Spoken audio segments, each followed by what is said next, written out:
आज हम एक बहुत बच्चों के लिए लेके आए हैं कि जिसमें फॉरेन एजुकेशन के बारे में बच्चों को किस तरह से मोटिवेट कर सकते हैं। इसके बारे में जो भी आपके क्वेश्चंस हैं उन सब के आंसर हम देने की कोशिश करेंगे। पंजाब की तो बहुत एक बड़ी पॉपुलेशन है जिसने कि कनाडा को फेमस कर दिया, एंड दूसरा है यूएसए। इसके अलावा भी क्या कुछ कंट्रीज़ हैं जो कि बेटर एजुकेशन रीजनेबल प्राइस में प्रोवाइड कर रही हैं। इफ यू टॉक अबाउट कि कौन सा सस्ता पड़ेगा, कौन सा कंपैरेटिवली इजी पड़ेगा पॉकेट पे, तो बहुत सारी कंट्रीज हैं जो फ्री एजुकेशन भी देते हैं। हमारे इंडिया में beef is not very legal और हम लोग बहुत अवॉइड करते हैं, आपको बहुत सी जगह मिलेगा भी नहीं। वेयर एज अगर आप बाहर कंट्रीज में जाते हैं, beef is a very normal thing. बाहर जा रहे हो, अगर आप नेटवर्किंग कर रहे हो तो ही आप सक्सेसफुल हो, नहीं तो नहीं।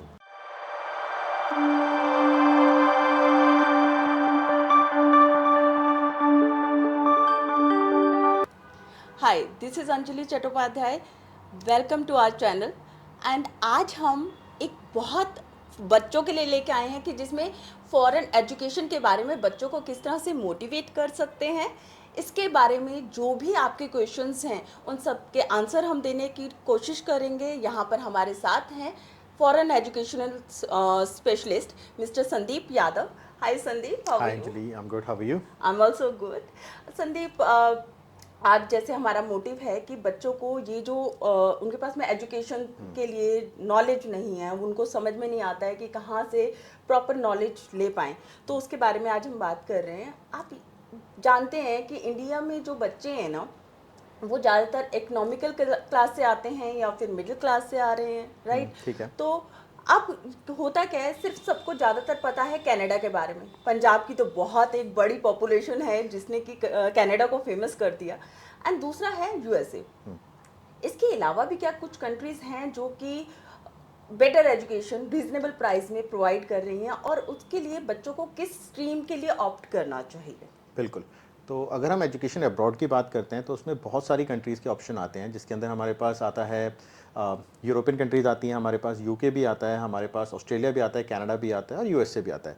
तो बच्चों को जब भी ये सिलेक्ट करते हैं, सबसे पहले ये देखना चाहिए कि वो उस कंट्री में क्यों जाना चाहते हैं। मेजर पॉपुलेशन जो स्टूडेंट्स की होती है वो इसलिए उस कंट्री में जाते हैं बिकॉज उनके रिलेटिव ऑलरेडी वहाँ सेटल्ड हैं, तो उनको लगता है ये थोड़ा ईज़ है कि हम वहाँ पे जाएंगे और हमारे लिए वहाँ पे सेटल डाउन होना ईजी हो जाएगा। अगर हम बात करते हैं इफ़ यू टॉक अबाउट कि कौन सा सस्ता पड़ेगा, कौन सा कंपैरेटिवली ईजी पड़ेगा पॉकेट पे, तो बहुत सारी कंट्रीज हैं जो फ्री एजुकेशन भी देते हैं। यूरोप की कुछ कंट्रीज हैं जो बहुत सस्ती एजुकेशन देती हैं। जैसे छोटा सा एग्जांपल देते हैं, अगर हम जर्मनी की बात करें तो जर्मनी में अगर आपको जर्मन लैंग्वेज आती है तो वहाँ के जो पब्लिक इंस्टीट्यूशन है वो आपको फ्री एजुकेशन देते हैं for your bachelors, for your masters. और बहुत सारे बच्चों को ये भी नहीं पता कि अगर उनको मेडिकल करना है, इंडिया में वो करोड़ों रुपए लगाते हैं एडमिशन के लिए और बाकी सब प्रोसेस में, अगर वो जर्मनी जाते हैं और वो जर्मन लैंग्वेज वहाँ से सीखते हैं या यहाँ से सीख के जाते हैं, they have a higher chance of getting a free education from there.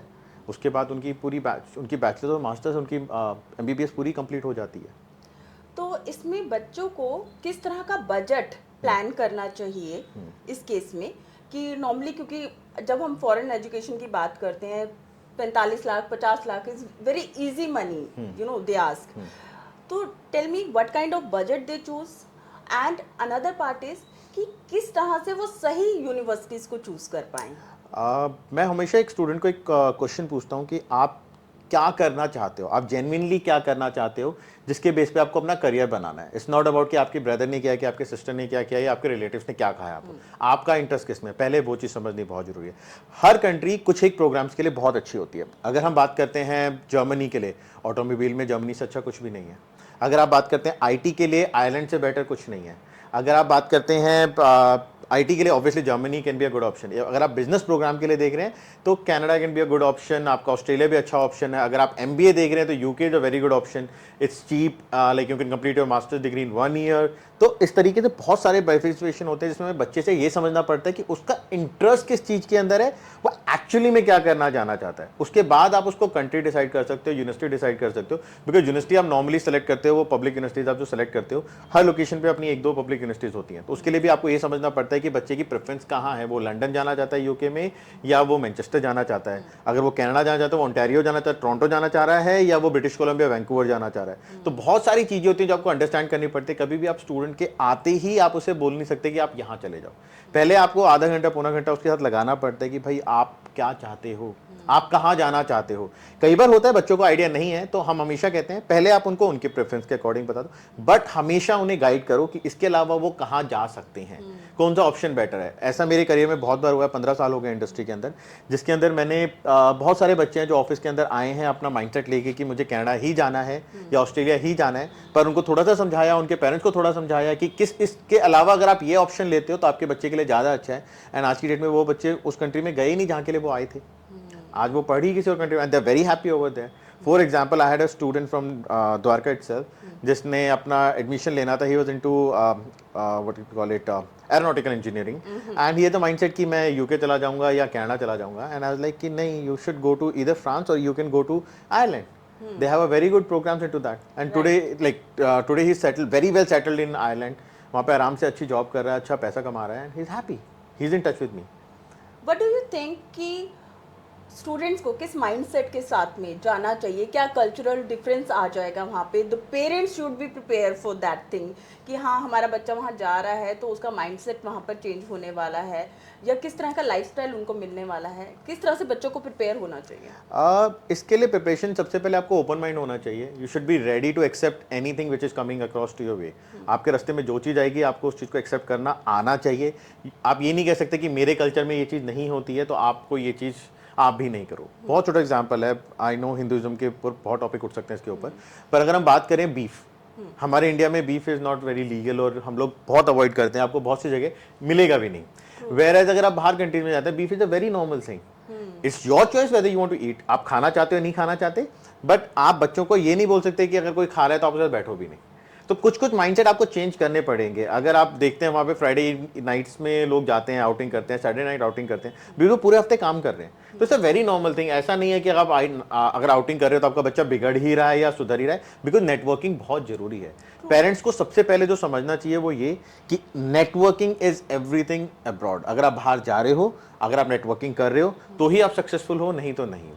अगर वो नेटवर्किंग नहीं कर रहा है सबसे पहले तो उसे अपनी इंडिया की बहुत ज़्यादा याद आने वाली है, वेयर एज वो कभी भी वहाँ सेटल डाउन हो ही नहीं पाएगा। क्यों? क्योंकि वो यहाँ हमेशा यहाँ पे टच में है, यहाँ की बातें सुन रहा है, सोच रहा है उसके बारे में। बेटर है वो वहाँ के कल्चर को समझे ना, they will feel homesick. Yes, दिल गेट होमसिक। तो उसके लिए बेटर है कि अगर वो वहाँ के कल्चर को समझेगा, वहाँ के फ्रेंड्स बनाएगा तो उनके साथ कनेक्ट करेगा ना वो।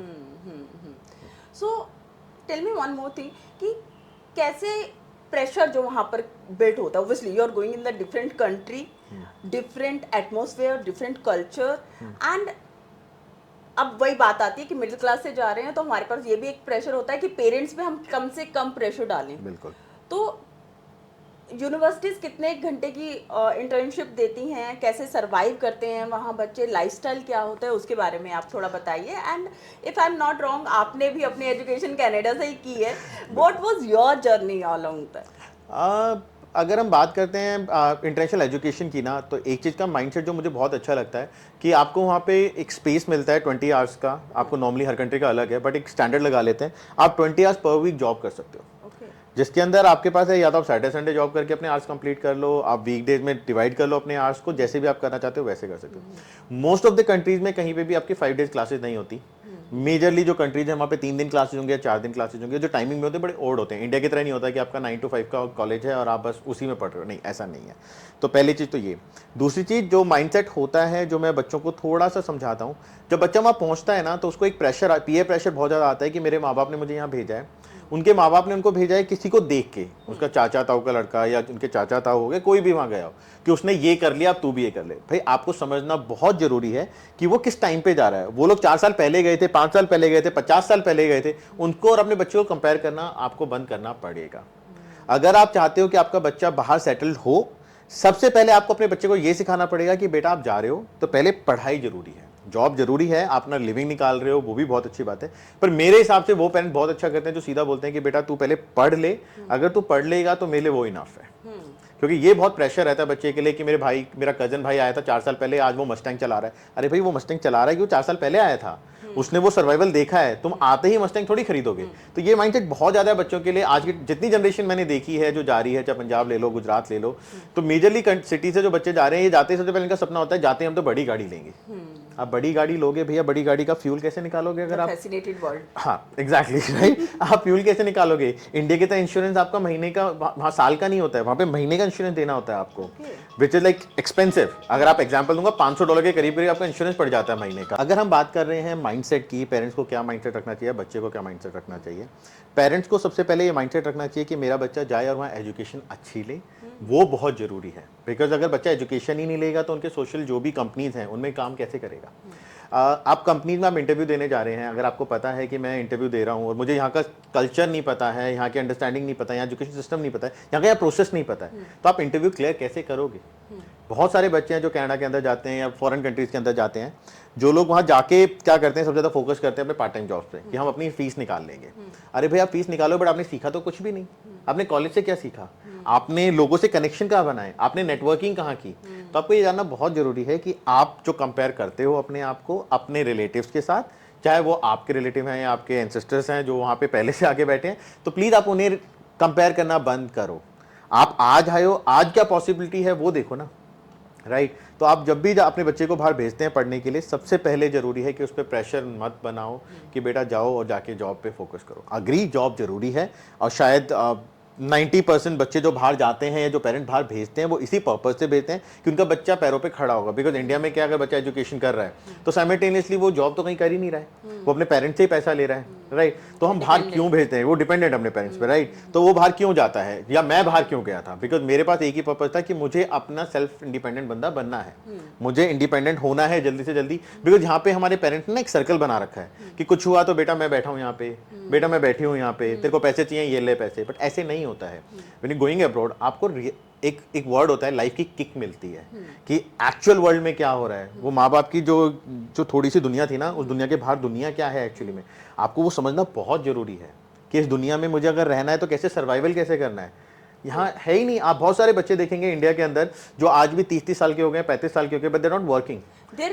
That is the parenting differences. That is the basically, you can difference. see. That is the difference. Because when आप इंडिया में हो तो आपको क्या दिख रहा है, मेरे पापा की इनकम आ रही है, मेरे पापा का रेंटल आ रहा है, मेरे पापा यहाँ से बिजनेस, मेरे पापा बिजनेस चल रहा है तो मैं क्यों करूँ? I have seen so many people जो नहीं काम करते हैं, आज ये 35-40 साल के हैं, कहते हैं हमारा तो रेंटल इनकम अच्छा चल रहा है।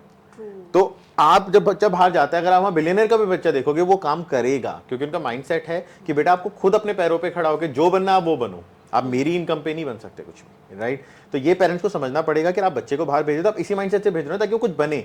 अब कुछ बनने के लिए अगर उसे एजुकेशन लेनी है तो एजुकेशन पे तो फोकस रखो। जिस चीज पे आपने 20 लाख लगाए हैं, आप कह रहे हो उस पर फोकस ना कर, तू महीने के $1000 या 2-2 लाख रुपए कमाता रहे, क्या मतलब बना उस चीज का, राइट? तो ये माइंडसेट चेंज करना पड़ेगा पेरेंट्स को। Right. And what should be the right procedure to get the visa for the perfect country, the right country, जिसमें आप जा रहे हो एजुकेशन के लिए? किस तरह से जाना चाहिए? क्या एम्बेसी पे आप डायरेक्ट जाके अप्लाई कर देना चाहिए, या फिर जो आइल्स बैंड हैं या फिर एजेंट्स के थ्रू हम जाते हैं? Sometime it become very difficult and confusing process कि जहाँ हम कैसे करें। वो इन्फॉर्मेशन नहीं है अभी लोगों के पास में, जो जहाँ से भी वो गैदर करते हैं या तो सीधा एजेंट्स के पास जाते हैं या फिर इंटरनेट से देखते हैं। तो उसके बारे में कुछ बताइए। बहुत छोटी सी इन्फॉर्मेशन है जो आपके साथ शेयर करता हूँ। मार्केट में जितने भी एजेंट बैठे हैं, आप पहले उस एजेंट के ये देखिए कि वो एजेंट खुद कभी उस कंट्री में गया है। हाउ कैन एन एजेंट जो कभी इंडिया से बाहर नहीं गया है या सिर्फ ट्रैवल करके आया, टूरिस्ट पर्पज से गया, वो आपको कैसे गाइड कर सकता है कि कौन सी इंडस्ट्री अच्छी है और कौन सी बुरी है? किस बेसिस पे वो काउंसलर जो जिंदगी में कभी इंडिया से बाहर नहीं गए हैं, आई वुड से आपकी लोकल स्टेट से बाहर नहीं गए हैं, वो आपको गाइड कैसे कर सकते हैं? मुझे समझ में नहीं आता। It's a pure business. मैं ये नहीं कह सकता कि बिजनेस नहीं है, बिजनेस है, पर आप पहले ये समझो कि जो बच्चा आप जिसने बाहर की दुनिया ही नहीं देखी है, वो आपको डिफरेंस कैसे बताएगा, और आप उस पर रिलाई करके आप अप्लाई भी कर रहे हो। तो मैं ये नहीं कह रहा कि सारे बुरे हैं या सारे अच्छे हैं, मैं ये भी नहीं कह रहा हूँ। आपको समझना पड़ेगा, ये तो आपको अपनी कॉमन सेंस यूज करनी पड़ेगी और आपको देखना पड़ेगा कि मैं उस एजेंट के पास जा रहा हूँ तो उस एजेंट क्यों जा रहा हूँ। क्या मुझे किसी ने बोला है कि उसने मुझे भेजा सिर्फ इसीलिए जा रहा हूँ, या जेन्युइनली वो बंदा कभी गया भी है बाहर, या उसने बाहर की दुनिया देखी भी है कि ऑस्ट्रेलियन एजुकेशन में और कैनेडा में डिफरेंस क्या है। मैं नहीं कह रहा कि दोनों जगह वो पढ़ा होगा, बट एक जगह पढ़ के वो ये तो बता सकता है यहाँ पे अच्छा क्या है। वो ये नहीं कह रहा कि मैं ऑस्ट्रेलिया की बुराई कर रहा हूँ, बट कनाडा की अच्छाई तो बता सकता है वो आपको। अगर बच्चा जाना चाहता है बाहर तो उसके लिए सबसे पहले होता है वो तो एक नई कंट्री में जा रहा है। आप आपको मैं बोलूँ आप दिल्ली से गुजरात चले जाओ, आप तो कंफ्यूज हो जाते हो कि गुजरात में मैं कहाँ रहूंगी, कैसे करूंगी। यहाँ तो वो आपको एक नई कंट्री में भेज रहे हैं, जहाँ उसको ये देखना जरूरी है कि वहाँ कौन सी लोकेशन पे आप जा रहे हो, कौन सी स्ट्रीट पे आप रहने वाले हो, उस लोकेशन का थोड़ा आइडिया, वहाँ का लाइफस्टाइल क्या है, वहाँ पे ट्रांसपोर्टेशन का तरीका क्या है। ये बहुत छोटी छोटी चीजें हैं। क्या आपके काउंसलर को ये बातें पता हैं? चलो काउंसलर को नहीं, कोई सीनियर मैनेजर होगा, कोई डायरेक्टर होगा, किसी को भी पता है इस बारे में कि वहां आप कैसे रुकोगे, कैसे रहोगे, कैसे खाओगे, कहाँ मिलेगा सामान। तो बच्चा से भेज, ये जो प्रोसेस है ना एजेंट का, agent is not about just sending the application. Application तो बच्चा भी ऑनलाइन बैठ के कर सकता है, but I always recommend a student कि आप अच्छे काउंसलर्स ढूंढो या अच्छी एजेंसी ढूंढो जिसके थ्रू आप जाना चाहते हो, जिन्हें नॉलेज है, जिन्हें पता है कि वहाँ पे ये स्ट्रीट्स हैं, वहाँ पे आपको यहाँ ये सामान मिल जाएगा। बहुत छोटा एग्जाम्पल है, अगर टोरंटो में भी आप जाते हैं, बहुत सारे कॉलेजेस हैं, मैं जॉर्ज ब्राउन में जाऊं या मैं सैनिका में जाऊं, मैं हम्बर में जाऊं या मैं सेंटिनियल कॉलेज में जाऊं, है तो सारे ही टोरंटो के अंदर। अब आप टेक्निकली उस चीज को समझने लगोगे तो ये आएगा कि एक्चुअल में से टोरंटो में कौन है, बिकॉज बाकी तो आउटस्कर्ट एरियाज में है। टोरंटो में तो हमारे पास सैनिका और जीबीसी बचता है। बाकी कॉलेजेस अगर हम बात करते हैं, हम्बर बात करें, वो ईटो बी वो अलग अलग सिटी है। वो एनसीआर, जैसे दिल्ली एनसीआर एरिया होता है, एनसीआर एरियाज के कॉलेजेस हैं, वो डाउनटाउन के कॉलेजेस नहीं है। तो ये बहुत सारे फैक्टर्स होते हैं जो आपको कंसिडर करने चाहिए। आप किस एजेंसी के थ्रू जा रहे हो या किस काउंसलर के थ्रू जा रहे हो, क्या वो कभी गए हैं।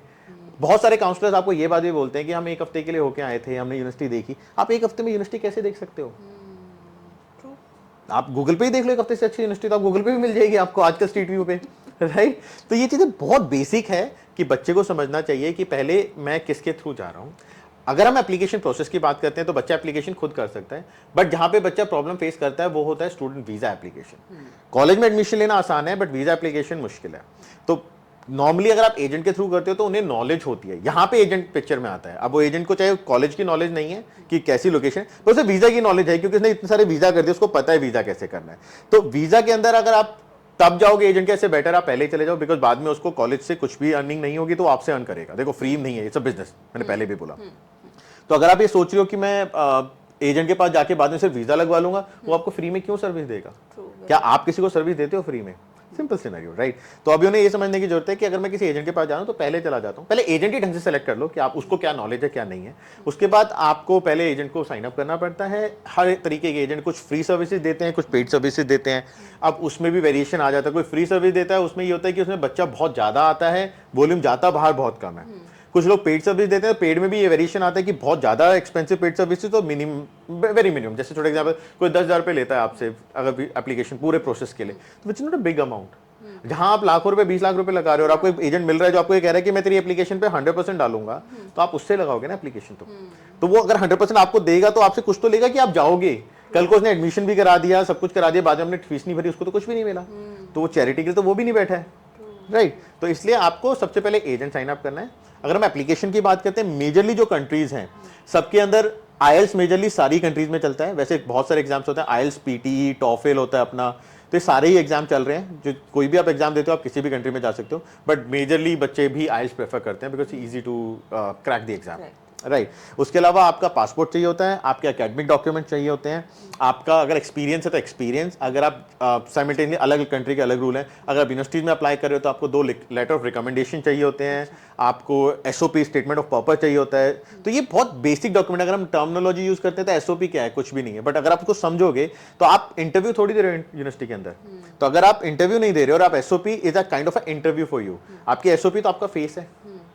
तो ये सारे डॉक्यूमेंट्स हैं जो चाहिए होते हैं। अपार्ट फ्रॉम दैट हर यूनिवर्सिटी कॉलेज की अपनी अलग रिक्वायरमेंट्स भी होती हैं, but these are the basic document that they require. Right Sandeep. Sandeep, tell me about your journey in Canada. I think you must having really good experience about the Canadian Exactly. university and the atmosphere, and you have done jobs also. Done. So what was your life experience in that? When I started my journey of studying abroad, like I thought of doing it after 12th standard. But being an orthodox family, they always think कि भैया बच्चा अगर 12वीं के बाद जा रहा है तो बिगड़ जाएगा। बट मैं कहता हूँ कि 12वीं के बाद ही सबसे अच्छा टाइम है, क्योंकि वही एक टाइम होता है जब कल्चर को समझना चाहते हो, आप वहाँ की चीज़ों को अंडरस्टैंड करना चाहते हो। क्योंकि अगर आप ग्रेजुएशन के बाद जाते हो, आप एक प्रेशर तो ऑलरेडी अर्निंग का तो आपके सर पे बैठा है। तो मैं गया था जिस ईयर में 2012 में जब मैं गया था, उस टाइम पे Canada was not in a hype. लोग जानते भी नहीं थे कि कनाडा में जाना क्या है, एजुकेशन क्या है, because Canada is not about their master's degree, it is more about their certificate and diploma program. अगर आप ऑस्ट्रेलिया जाते हो तो that is more about their master's and bachelor's degree. तो इस तरीके से हर कंट्री अलग है। कनाडा की जो एजुकेशन है ये अपने आप में ये बात बोलती है कि अगर आप हमारी कंट्री में काम करना चाहते हो तो आपको डिप्लोमा एंड सर्टिफिकेट अगर आप लेते हो that is good enough to get a job, आपको नौकरी मिल जाएगी इनके बेसिस पे, इसीलिए तो आप कनाडा जा रहे हो, राइट। तो मैं जिस ईयर में गया था उस टाइम पे इतना ज़्यादा पता नहीं था लोगों को। मैं गया था यहाँ से, मैं कॉलेज का नाम नहीं लूँगा, मैं एक पर्टिकुलर कॉलेज में गया था एंड कुछ मैं भी, क्योंकि मैं खुद इस इंडस्ट्री में था बहुत टाइम से, तो मैंने कहा कि, और उस टाइम पे मैं मेजरली ऑस्ट्रेलिया की यूनिवर्सिटी देख रहा था because my brother studied from Australia, मेरा माइंड ऑस्ट्रेलिया का था। बट वन फाइन डे आए थे कि यार जहाँ सारी दुनिया जा रही है वहाँ क्यों जाना, try to explore something new, क्योंकि अब जाना ही है जब तो आपको कुछ ना कुछ नया सीखने को मिले, एटलीस्ट मुझे इंडियन ना मिले। मेरा बस मेन कंसेप्ट वही था कि मुझे इंडियन नहीं चाहिए थे उस टाइम पे, आज नहीं बोलूँगा, उस टाइम पे नहीं चाहिए थे।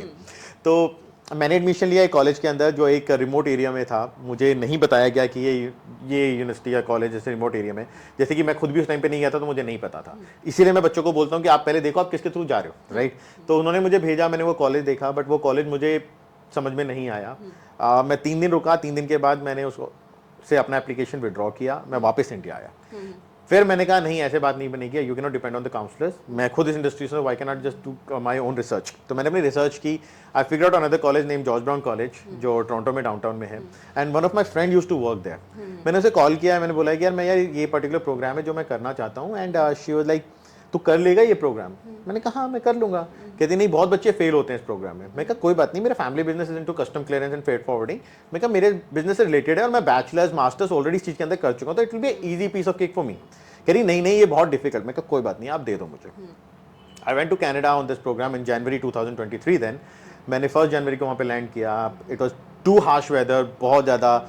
मैंने किसी और पे ट्रस्ट करके उसके यहाँ अकोमोडेशन बुक करी, and by the time I landed उसने मना कर दिया एयरपोर्ट पे कि नहीं, मेरा लैंडलॉर्ड मना कर रहा है आपको कि आप यहाँ नहीं रह सकते। And I was in a situation कि मैं एयरपोर्ट से कहाँ जाऊँ, I am nowhere, right. Then I found a very good lady who called her friend, Punjabi friend थे। पंजाबी लोग बहुत अच्छे भी होते हैं, मैं ऐसा नहीं कहता कि सब ऐसे होते हैं, पंजाबी बहुत अच्छे थे। वो ग्रुप था उनका, आई थिंक 7 या 8 बच्चे थे वो सारे। उन लोगों ने उन्होंने अप्रूव किया कि ठीक है हमारे यहाँ रुक जाएगा। बेचारों ने पूरा रूम दिया मुझे, which is a big thing. मैं आई थिंक 3 बजे या 4 बजे मैं वहाँ पे लैंड किया था, मैं उनके घर पहुँचा था, एंड लिटरली उन लोगों ने मेरे लिए खाना बनाया, and like it was a very heart touching कि आपके लिए कोई खाना बना रहा है, राइट। और वो भी एक अनजान जिसको आप जानते ही नहीं हो, किसी ने बस रेफर किया था कि तुम वहाँ रुक जाइए, राइट। तो जर्नी देखो किसी की भी इजी नहीं होती। दूसरे को लगता है कि यार अगर उसने आज मस्टैंग ले रखी है, आज उसने बंगला ले रखा है, तो उसको तो ऐसे ही मिल गया, ऐसे नहीं होता है।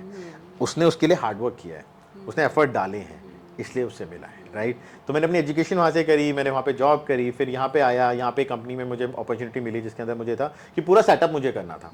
आई not do the marketing for other companies right now. तो वो सब मैंने किया, उसके अंदर उनका पूरा सेटअप किया। देन तो मैंने ना लाइफ में रिस्क बहुत सारे लिए हैं, मैं ऐसे नहीं बोल सकता कि विदाउट रिस्क मैंने कुछ किया है। मैंने उसके बाद एक और कंपनी का अपॉर्चुनिटी मुझे आई, जिस कंपनी की बहुत लंबी स्टोरी है, बट शॉर्ट में अगर मैं बताऊं तो उन्होंने मुझे अप्रोच किया कि ऐसे प्रोडक्ट के लिए जो प्रोडक्ट नामुमकिन था चलना, because it's a private college, और प्राइवेट कॉलेज के अंदर पोस्ट स्टडी वर्क परमिट नहीं होते कनाडा के अंदर। और कनाडा में जो बच्चा जाता है वो जाता है इसीलिए ताकि उसको पोस्ट स्टडी वर्क परमिट मिले। बट आई वाज लाइक कि थोड़ा सा डिग आउट करूंगा अगर इन्फॉर्मेशन, तो ऐसा नहीं होता कि सब कुछ ही बेकार है, अगर बुराई में भी ना अच्छा ही ढूंढ सकते हो। तो I came across this product, and इस प्रोडक्ट की एक चीज मुझे बहुत अच्छी लगी, ये एक मिडिल क्लास फैमिली को बड़ा सूट करेगा प्रोडक्ट। आई एग्री उसमें post study work permit directly नहीं है, बट इनडायरेक्टली उसमें भी था, उसका पाथवे था। अगर मैं उसको कंपेयर कर रहा था, कुछ टॉप एंड यूनिवर्सिटीज हैं जिनका नाम नहीं ले सकता, बट जिन टॉप एंड यूनिवर्सिटीज के लिए अगर हम बात करूं, उनसे भी बेटर प्रोग्राम था वो, क्योंकि उस प्रोग्राम के अंदर आपको एक तो सस्ता बहुत पड़ रहा था, उसके अंदर आपको इंटर्नशिप थी जिसको वहाँ कोऑप बोलते हैं, that to be paid, that to be guaranteed from the institution side. उसके बाद अपनी बैचलर्स आप कंटिन्यू कर सकते हो, तो बहुत सस्ता पड़ रहा था वो अगर आप कंपेयर करोगे किसी पब्लिक इंस्टीट्यूशन से। तो मैंने कहा क्यों ये चैलेंज क्यों नहीं लिया जाए। 2018 में मैंने उसको ज्वाइन किया, 2022 तक मैंने उसको सपोर्ट किया, जितना मैं दे सकता था उतना मैंने दिया, जो भी सिचुएशन हुई, एंड धीरे धीरे और प्रोडक्ट्स अपनी लाइन अपने में ऐड किया मैंने। तो ऐसा नहीं है कि लाइफ में रिस्क नहीं लिए, मेरे हिसाब से मेरे से ज्यादा रिस्क किसी ने लिए ही नहीं जितने रिस्क लेके मैं यहाँ तक पहुंचा। If I'm not wrong, I'm guessing the right company you're talking about. You know it, but I don't want to tell everybody about the name of the company, right? So yeah, Right. yeah, exactly. तो मतलब it was a roller coaster ride। कभी भी life एक जैसी नहीं होती है। आपको लगता है आज मैं सेटल हो गया, सेटल कोई भी कभी नहीं होता है। आप आज जाके 70 साल के आदमी से पूछो कि आप सेटल हो, वो आज भी कहेगा नहीं मैं सेटल नहीं हूँ। तो बट ये है कि बाहर जाने से एक चीज समझ में आ गई कि मुझे खुद ही करना है, मुझे अपने दम पे करना है। मैं कनाडा पढ़ने गया था, अपने दम पे गया था, अपने पैसों पे गया था। मैं 2 बार या 3 बार, जितनी बार वापस आया अपने पैसों पे आया, दोबारा गया मैं अपने पैसों पे गया। तो आई एम वेरी हैप्पी कि लाइफ में मैं जो भी कर रहा हूँ, दो मेरा फैमिली बिजनेस है which is a very good running business, जिसके अंदर मैं चाहूँ तो मैं जाके बैठ के मुनीम की तरह बैठ सकता हूँ, पर मैंने कभी भी वो लाइफ नहीं सोची थी कि मैं जाके कहीं बैठ जाऊँ। मेरे को काम करना पसंद है, एंड मैं कभी किसी कंपनी में काम करता हूँ, मैं एक लाइन में अपने जो भी लाइन मैनेजर उनको हमेशा बोलता हूँ, I never take job as a job, मैं कभी जॉब को जॉब की तरह नहीं लेता, I take it as my own business, तभी मैं उसके अंदर 24/7 अवेलेबल रहता हूँ। मैं अपनी तरफ से 100% देता हूँ हर जॉब के अंदर, that's what I do. Sandeep, what do you think in today's scenario, Canada के हालात कैसे हैं, और जो पीआर वहाँ पर है वो कितनी डिफ़िकल्ट हो गई है, या स्टूडेंट वीज़ास कितने डिफ़िकल्ट हो गए हैं, and the living style and the accommodations how costly they are. So बंदे को, एक जो बच्चा जा रहा है उसको कितना बैकअप लेके जाना चाहिए, what do you say about that? अभी हम फिलहाल कनाडा की जैसे हम बात कर रहे हैं और आप कनाडा के लिए ही पर्टिकुलर क्वेश्चन पूछ रहे हो, तो कनाडा की हालत खराब या अच्छी हम जज नहीं कर सकते, बिकॉज जिनके पास जॉब है उनके पास तो जॉब है, और जिनके पास नहीं है उनके पास नहीं है। अगर जिसके पास जॉब है उससे आप पूछोगे कि कनाडा की हालत कैसी होगी, बहुत अच्छी है भाई, आजा, मैं तो भाई बंगले में रह रहा हूँ, 5 बेडरूम का बंगलो है, मस्टैंग नीचे खड़ी है। और जिसका जॉब नहीं है वो ये कहेगा यार इसकी मॉर्गेज नहीं निकल रही है, ये चीज नहीं हो रही है, वो चीज नहीं हो रही है। तो आपको समझना पड़ेगा कि आप किससे पूछ रहे हो। अभी जो रील बना रहे हैं ये तो उसी टॉपिक पे बनाएंगे जिसपे इनकी रील चलेंगी। वो क्यों बताएंगे कि यहाँ पे हालत खराब है या अच्छी है? मैं कोई भी नहीं हूँ जज करने के लिए कि वहाँ की कंट्री की हालत कैसी है या अच्छी है बुरी है, पर हाँ एक चीज के लिए मैं श्योर हूँ, जो भी पॉलिसीज अभी आ रही हैं ये बेटरमेंट के लिए आ रही है, which I always say that past में जो कनाडा ने गलतियां करी हैं उनको अब सुधारा जा रहा है, and I believe coming few years, मैं ये नहीं कह रहा कमिंग फ्यू ईयर का मतलब 10 साल, 2 साल 3 साल के अंदर Canada going to be a very good country. अब आपको जो यहाँ पे प्रॉब्लम्स थी वो प्रॉब्लम्स खत्म हो जाएंगी। बहुत छोटा एग्जाम्पल देता हूँ, टोरंटो मतलब कनाडा और यूएस से सिर्फ कितना दूर है, it's just a river somewhere, हर जगह वही उसको पार्टीशन करता है पूरे का पूरा। उसके उस साइड जो प्रॉपर्टी आपको 2 से 3 लाख डॉलर की मिल जाती है, वही प्रॉपर्टी यहाँ पे 1.5 से 2 मिलियन डॉलर की है। क्यों? क्योंकि यहाँ पे बच्चे इतने भर दिए। आप पेरेंट्स को देखें पॉइंट ऑफ व्यू से, अगर बच्चा पढ़ने जा रहा है उनके पॉइंट ऑफ व्यू से देखें और कंसल्टेंट के पॉइंट ऑफ व्यू से देखें, तो ये तो बहुत बेकार है कि जब बच्चा जा नहीं पाएगा, कैपिंग लेके आ गए हैं कि इतना ही बच्चा जा सकता है, तो अगर उतना बच्चा जाएगा तो भाई हमारा बच्चा नहीं जा पाएगा। अब बच्चा जाता भी है तो कभी भी कैनेडियन गवर्नमेंट ने ये नहीं कहा था कि आप पढ़ने आओ, it's assurance for your PR. Canada openly ये बात बोल चुका है पिछले साल कि अगर आप कनाडा पढ़ने आ रहे हो, it's not a sure thing कि आपका बच्चा वहां पे पीआर होगा। हमने एजुकेशन बेची, हमने पीआर थोड़ी बेची है। अब एजेंट आपको क्या कमिटमेंट दे रहा है वो बात अलग है, तो वो आपका लुकआउट है, कभी भी आप क्या कहते हैं किसी भी कंट्री को उसके लिए ब्लेम नहीं कर सकते।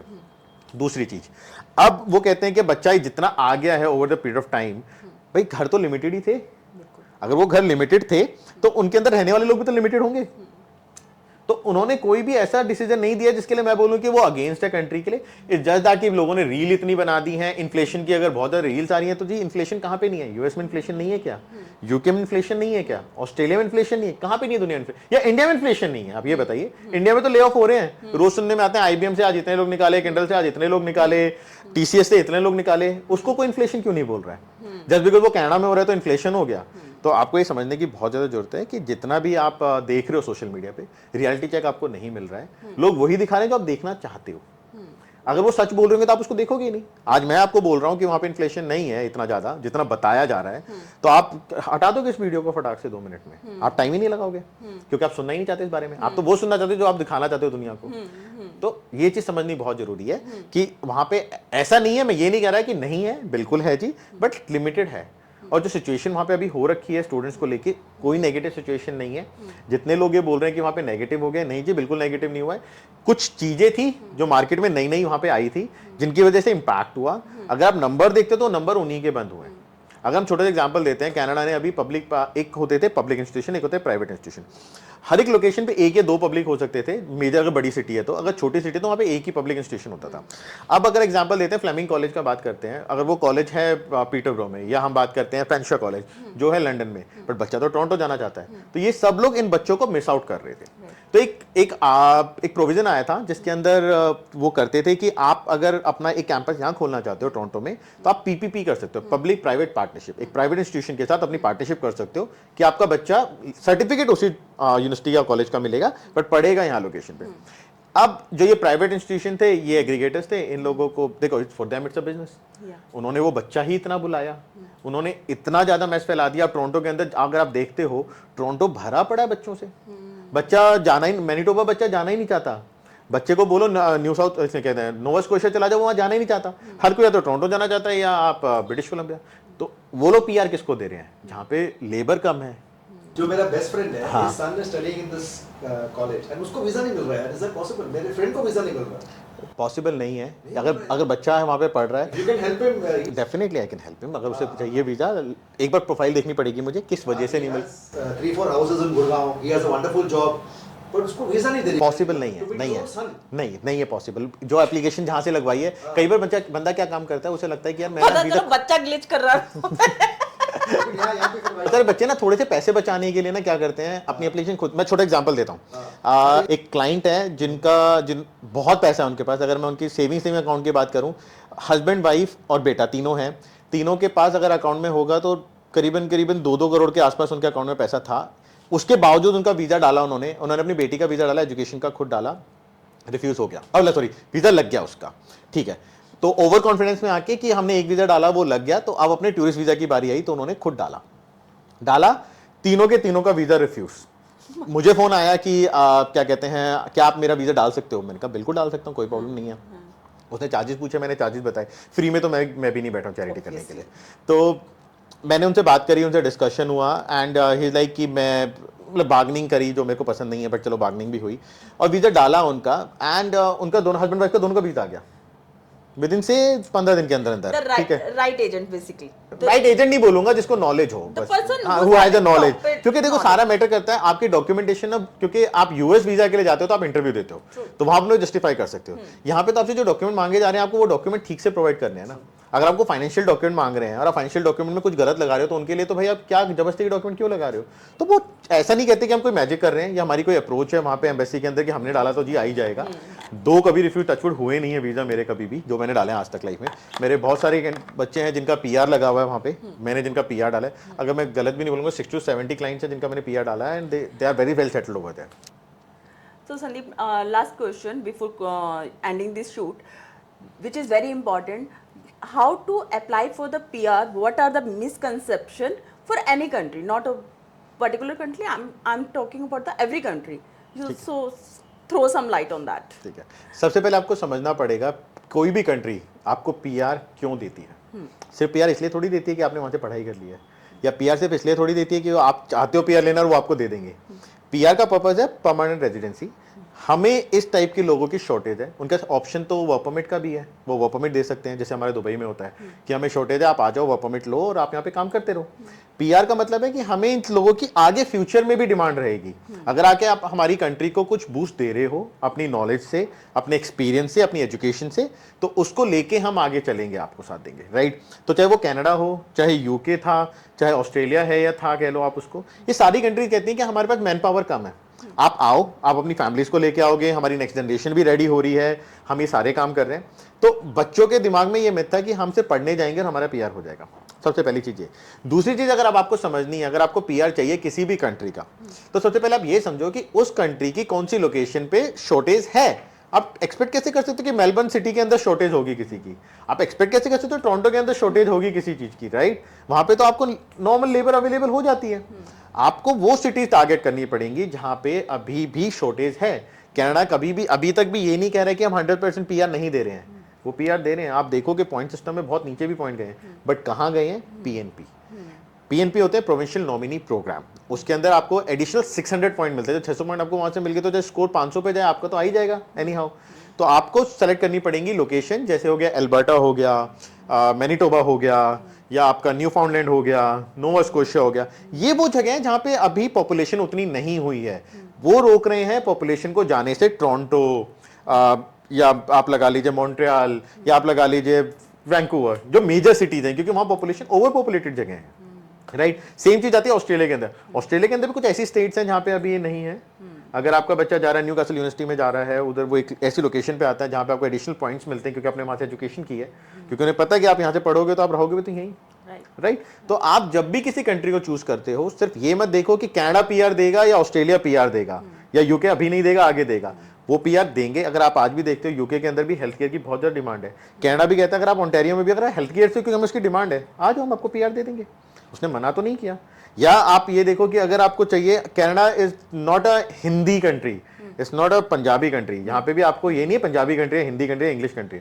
कहीं ना कहीं एक फ्रेंच डेस्टिनेशन थी जिसको लोगों ने चेंज कर दिया। वो आज भी प्रेफरेंस देते हैं कि हम फिर भी एक अपने रूट्स जो फ्रेंच के हैं वो बना के, अगर आपको फ्रेंच आती है तो आपको बहुत कम पॉइंट्स पे पीआर मिलती है, 350 पे 300 पे भी पीआर मिल जाती है आपको। अभी रिसेंटली ड्रॉ आया है, राइट? तो पीआर मिलना ऐसा नहीं है कि नहीं पॉसिबल है, आपको अपनी अप्रोच सही रखनी पड़ेगी और आपको वो माइंडसेट आना पड़ेगा कि मेरे पापा तो ये है, मुझे तो पीआर मिल जाएगी। जी नहीं मिलेगी। You need to have a skill set कि मेरे पास ये चीज है जिसकी वजह से उस कंट्री को बेनिफिट होने वाला है और जिसकी वजह से मेरे को पीआर देनी चाहिए ताकि मैं उस कंट्री को कल को सपोर्ट कर सकूं। ये बहुत जरूरी है। Thank you Anjali for calling me here. अब लगता है कि आपके जो व्यूअर्स हैं उनको सारे आंसर मिल गए होंगे उनके क्वेश्चंस के। बिल्कुल, बिल्कुल। अगर आपको लगता है कि आपको और इन्फॉर्मेशन चाहिए इसके बारे में, do let me know and will make another session on this. ठीक है, thank you so much for calling me today. Definitely, we are looking forward for the more information, Sandeep. It was a lovely meeting with you. Same here. Thank you. Thank you so much.